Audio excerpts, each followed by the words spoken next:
Chapter 36. Do not seek the status of Muqaddam to elevate yourself above your brothers. The love of power, Qubarriyasa, is a widespread affliction in everyone's heart.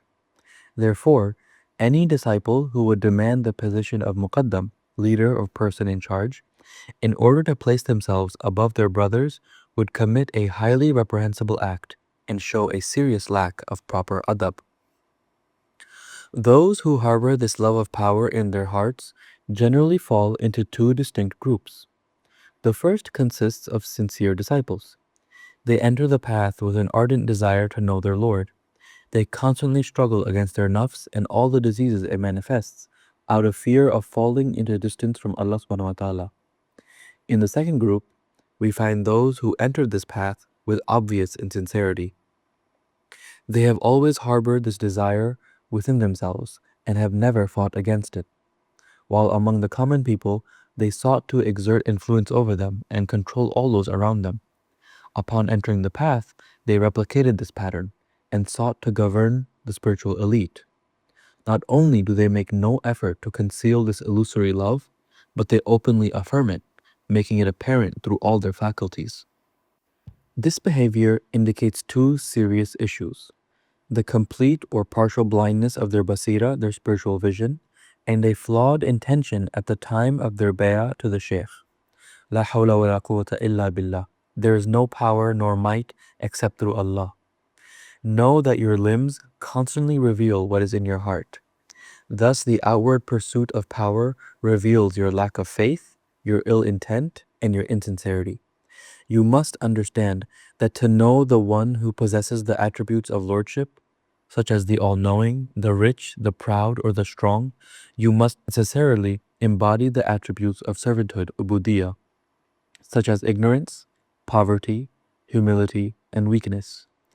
If you seek to elevate yourself to lordship, you will only experience abasement and humiliation.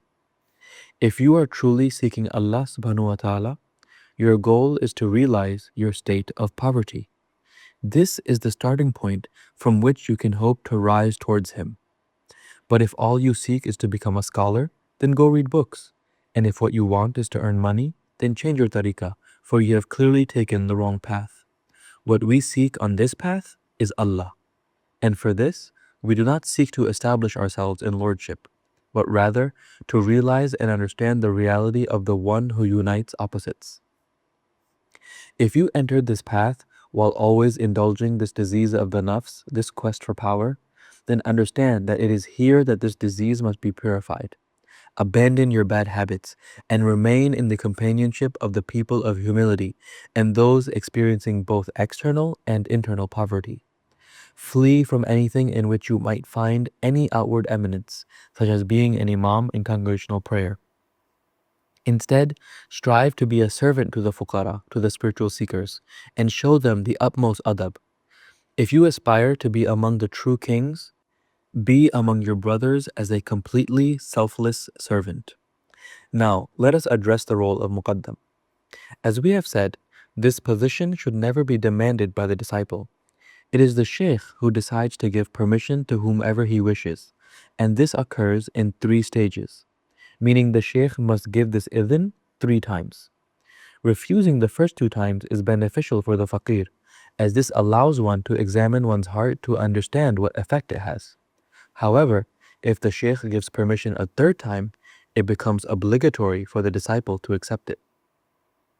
What those who seek power desire is to be favored and to be the center of attention. They enjoy having others turn towards them. They like to be recognized and addressed by noble titles as if they were leaders of the fuqara. They forget that there is no command and no authority except through Allah subhanahu wa ta'ala. If you seek this while claiming to possess wilaya, spiritual vicegerency, then know that you are a liar who only deceives himself. Being a muqaddam is only possible for one who has absented themselves from their illusory existence by realizing union, jama, and separation, farq, in the presence of the truth, al-haq. How can you claim this role when you are drowning in your own darkness and overwhelmed by the illusion of your nafs? Those who are fit for this role are far from such concerns.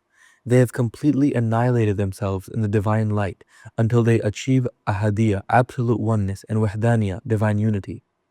They constantly journey in the presence of the Beloved. They have known Allah subhanahu wa ta'ala in everything and in all states, to the point where it is all the same to them whether they are exalted or humbled by anyone. O you who seek your Lord, wake up. Recognize the many diseases that are rooted in your heart if you truly wish to purify it. Increase your acts of worship and orient yourself towards that which will enable you to lift the veils that blind your basira, your inner vision. This is the true Sufi. He lives only for Allah subhanahu wa ta'ala and through him. He could never find rest in anything other than Allah subhanahu wa ta'ala. His every movement is made only by him and directed towards him, because his nafs no longer has any place in his life.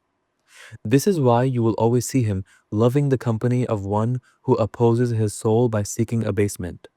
The Sufi knows that things are hidden in their opposites, and because he seeks nothing other than his Lord, he therefore seeks abasement in the hope of extinguishing himself in the presence of the one who is exalted. Allahumma salli ala Sayyidina Muhammad wa ala ali Sayyidina Muhammad kama sallaita ala Sayyidina Ibrahim wa ala ali Sayyidina Ibrahim wa barik ala Sayyidina Muhammad wa ala ali Sayyidina Muhammad kama barakta ala Sayyidina Ibrahim wa ala ali Sayyidina Ibrahim fil alamina innaka hamidun majid.